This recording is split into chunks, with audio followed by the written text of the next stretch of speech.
The series is called Face to Face with Scott Peterson. It premieres later this month on Peacock, and I want to bring in Mark Geragos.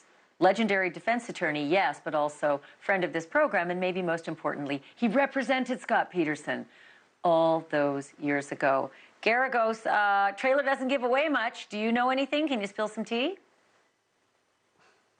You know, when you called me and said, come on tonight, I called up Shireen, who did this, and tried to cross-examine her into giving me more, and she didn't give me a whole lot. All I know is it is true, promo or teaser that you have, that I don't know, other than him speaking in court on the remote for the LA Innocence Project, I don't know of him doing anything publicly since the trial itself.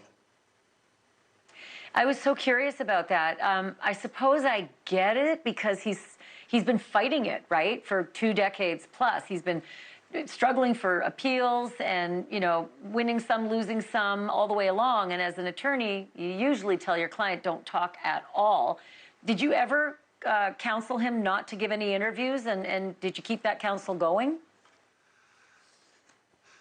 I don't want to reveal attorney-client, but I think that we publicly said during the trial some 20 years ago, hard to believe it's been that long, that was not the first trial and unfortunately not the last that I've had a client, before I represent them, sit down with a interviewer, and for some reason it always seemed to be ABC, and do an interview, and it cuts both ways. I've had cases, you know, famously, it wasn't my case, but a case that you may remember, Robert Blake, and he did an interview with ABC, and that was later played at his trial.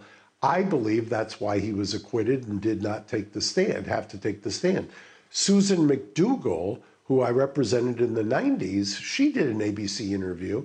They played that, and that actually worked to her benefit because she looked so good in that interview, and then when they played the interview during the trial, you looked at her and you saw how much she had aged because of the ordeal she'd been through. Scott was a completely different situation. That interview with Scott, because it was not in context and taken out of context, it was an uphill battle, and you combine that with the Amber tapes, and it was a very heavy lift back then because of the prejudgment, of guilt. Now, however, as you mentioned, he's had the California Supreme Court reverse the death penalty. Yeah, I was going to say, most defendants aren't good. You know, they're not television savvy, and the interviewers can really sink them. I think you judge it case by case, but there are very few people who are good on the stand and on, you know, in the Klieg lights of a TV interview. Real quickly, an insider who's seen the videos, the interview on camera says this, it is, quote, shocking. It is, quote, chilling. And another quote, it may change a lot of minds about Scott Peterson's guilt or innocence. And so to that, I ask, well, why would he wait 21 years then? If he's looking for, you know, a jury out there in a new trial that would be sympathetic, why wait so long? Well, remember what's happened. I was just saying, he got the California Supreme Court, he finally worked his way up there through the good work of Cliff Gardner, got the court to reverse the penalty phase. They did not reverse the guilt phase, but they did say you get to have a hearing. He had a hearing, he didn't win it. He then files what's called a habeas.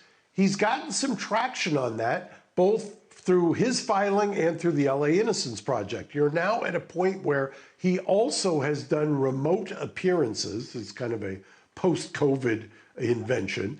And people have seen him at least zooming in to the courtroom. So if he was ever going to do it, now would be the time to keep up the momentum. He's got some DNA testing to do. I think he's got a whale of a habeas case, meaning he's got new evidence that was not disclosed to us in real time. And he needs to keep it up. He needs to keep the pressure on. If the prosecution is so confident in this conviction, why are they fighting so hard against the retesting of all of the evidence? I find it fascinating. And so when this thing drops at the end of the month, I'm calling you back. Thanks for being on tonight, Geragos. Always good to see you. Thanks for watching. Go to joinnn.com to find NewsNation on your screen. And don't forget to click the red subscribe button below to get more of NewsNation's fact-driven, unbiased coverage.